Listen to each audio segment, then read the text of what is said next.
Hello guys, welcome back to the React Channel. This is me, Aram Bilal, and how you? I hope so. आप लोग बिल्कुल fit, energetic हैं like me. And I'm going to react on a very popular and very amazing video. And आज video हाँ जी, video जो है वो है जी एज यूजुअल महाभारत की है. तो what is the back story of short Mahabharata? क्या आप लोगों को पता है? नहीं पता, इसीलिए हम चलते हैं आप लोगों को आज ना इससे वेल अवेयर करेंगे. A short story of Mahabharata in 10 minutes. Let's have a look. Hello Hello viewers. Hindu पुराणिक ग्रंथों में हमें 4 युगों का वर्णन Sorry to say, मिलता अगर है, if I'm जिसमें not सबसे पहले understanding the सतयुग language, है, which is a Hindi जिसमें language, but अच्छे और बुरी शक्तियां I try my best. अलग अलग लोक में रहती हैं, जिसे हम देवलोक और असुर लोक भी कहते हैं. फिर आया त्रेता युग, जिसमें अच्छी और बुरी शक्तियां एक साथ एक ही लोक में रहती थी, जैसे कि रामचंद्र जी और रावण. फिर आया द्वापर युग, जिसमें अच्छी और बुरी शक्तियां एक ही परिवार में रहती थी, जैसे कि पांडव और कौरव. फिर आया कलयुग, जिसमें अच्छाई और बुराई एक ही इंसान में रहती है, जो कि आज का युग चल रहा है. आज मैं आपको द्वापर युग की उस महान गाथा के बारे में बताऊंगा, जिस पर यह द्वापर युग आधारित है, जिसे हम महाभारत भी कहते हैं. महाभारत जैसे महान युद्ध से हमें श्री कृष्ण का अमूल्य ज्ञान गीता ज्ञान भी मिला था. यह वह ज्ञान था जिसे श्री कृष्ण ने अर्जुन को दिया था. यह गीता ज्ञान जिसने लाखों लोगों की जिंदगी बदल कर रख दी है, वही गीता ज्ञान है जिसे आज सिर्फ हिंदू धर्म ही नहीं बल्कि अलग अलग धर्म के लोग भी मानते हैं. अगर आप अभी इस वीडियो को देखना शुरू कर रहे हैं तो मैं आपसे कृपया करके बेनती करता हूं कि आप इस वीडियो को अंत तक देखें, ताकि आप भी महाभारत को अच्छी तरह से जान सके और आपको पता चले कि महाभारत का युद्ध क्यों हुआ था. तो चलिए शुरू करते हैं. महाभारत का युद्ध कौरवों और पांडवों के बीच हुआ था. यह युद्ध 18 दिन तक चला था. इस युद्ध में लाखों की संख्या में लोग मारे गए थे. कहा जाता है कि इस युद्ध में मरे गए लोगों के रक्त के कारण ही कुरुक्षेत्र की भूमि लाल हो गई है. पांडवों की माता कुंती विवाह से पूर्व अपने महल में थी. तभी उनके महल में ऋषि दुर्वासा आए. उनकी सेवा कुंती ने बहुत की. उनकी सेवा से प्रसन्न होकर ऋषि ने वरदान दिया कि तुम्हें सभी देवपुत्र प्राप्त होंगे. यह कहकर वह ऋषि दुर्वासा वहां से चले गए और फिर कुंती ने उस वरदान का उपयोग करना चाहा और सूर्य देव की उपासना की, जिसके कारण उन्हें कर्ण की प्राप्ति हुई.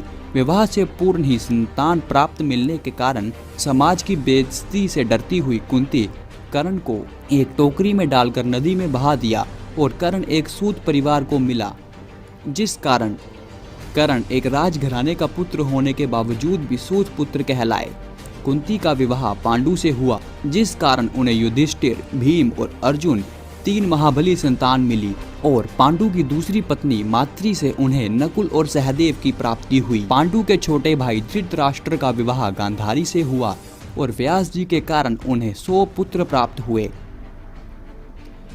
और उनके 100 पुत्रों में से सबसे बड़े भाई दुर्योधन थे और हस्तिनापुर के सबसे बड़े और बुजुर्ग ताकतवर योद्धा थे भीष्म पितामह, जिनका कहना पांडु और धृतराष्ट्र दोनों ही माना करते थे. पांडु की मौत के बाद राज सिंहासन के वारिस उनके छोटे अंधे भाई धृतराष्ट्र को मिला. कौरवों और पांडवों को शिक्षा गुरु द्रोणाचार्य ने दी थी. द्रोण के सबसे चाहते योद्धा थे अर्जुन. गुरु द्रोण अर्जुन को दुनिया का सबसे ताकतवर योद्धा बनाना चाहते थे.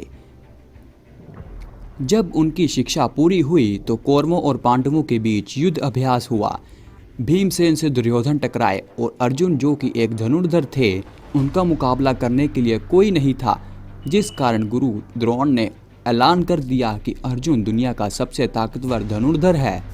पर उतने में ही प्रजा से एक हाथ उठा और वो हाथ था कुंती पुत्र कर्ण का. कर्ण जिसने बचपन से ही कवच मिला था, जिसमें दुनिया के समस्त हथियार भी भेद नहीं सकते थे, और कर्ण ने अर्जुन से युद्ध करने के लिए चुनौती दी, पर अर्जुन ने एक सूत पुत्र से युद्ध करने के लिए मना कर दिया.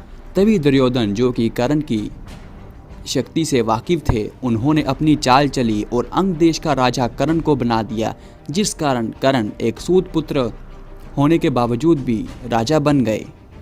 कर्ण ने दुर्योधन की यह उदारता देख उसी क्षण कसम खा ली कि वो मरते दम तक दुर्योधन का साथ कभी नहीं छोड़ेंगे।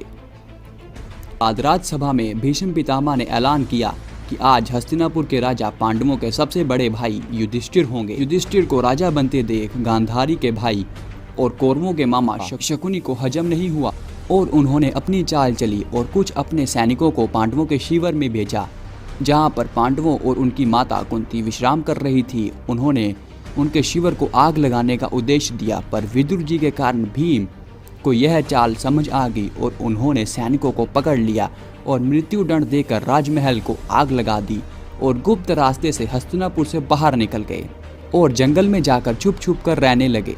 जंगल में भीमसेन का विवाह एक राक्षसी हडिम्बा से हुआ, जिस कारण उन्हें घटोत्कच नाम की संतान प्राप्त हुई।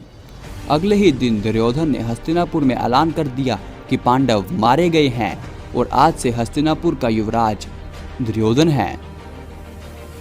इस बात को 5 साल बीत गए और इसी बीच राजा द्रुपद ने अपनी बेटी द्रौपदी का स्वयंवर रचाया, जिसमें दुर्योधन असफल हुए, जिस कारण उनका मजाक बना।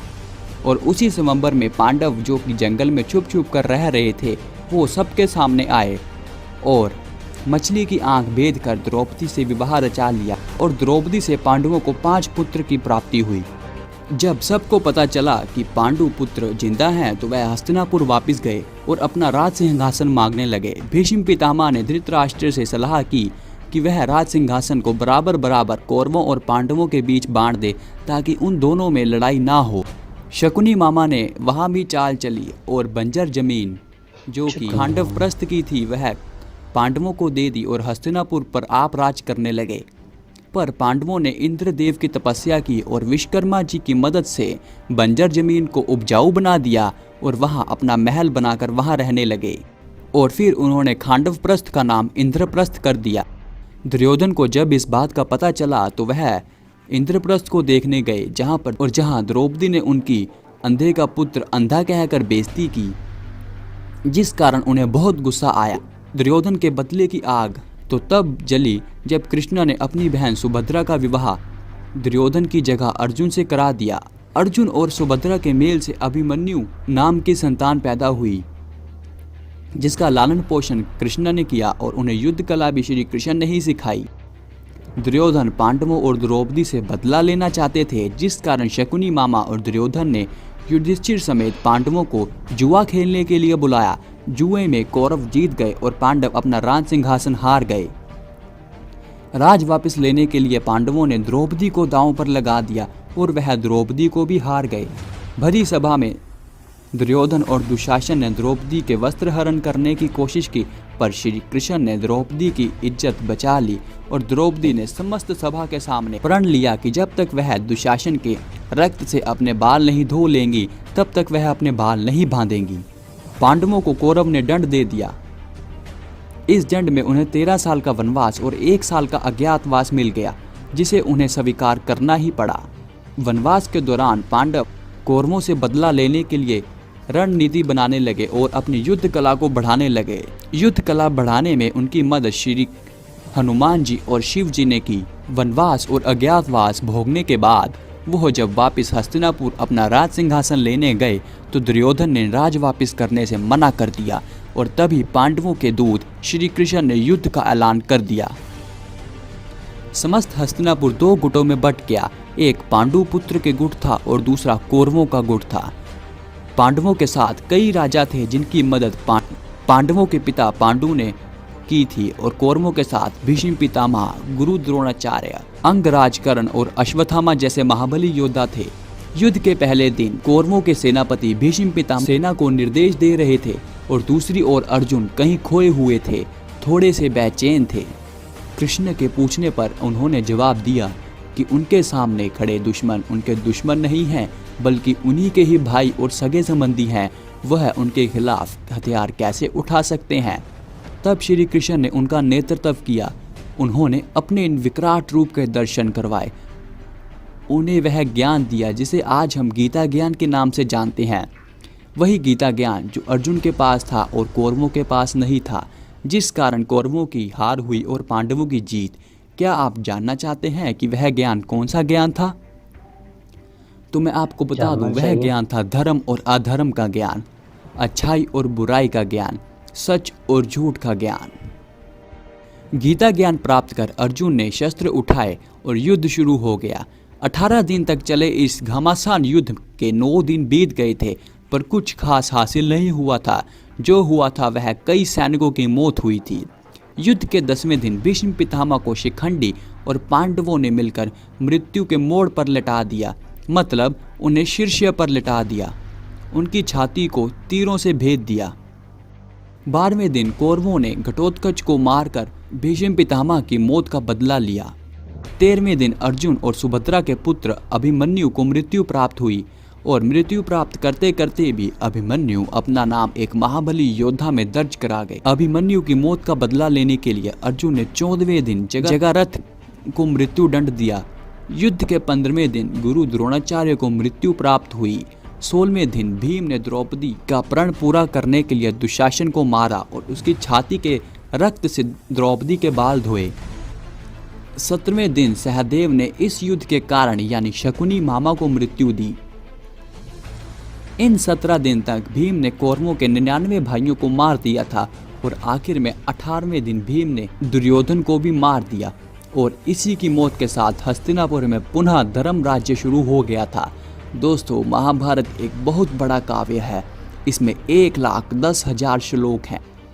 यह एक छोटी सी स्टोरी है जिसे आप अपने बच्चों, अपने भाई बहन, अपने सगे संबंधियों को शेयर कर सकते हैं, जिस कारण वह भी जान सकें कि हमने महाभारत सबको का शेयर कर युद्ध दी। क्या हुआ था और किस कारण हुआ था।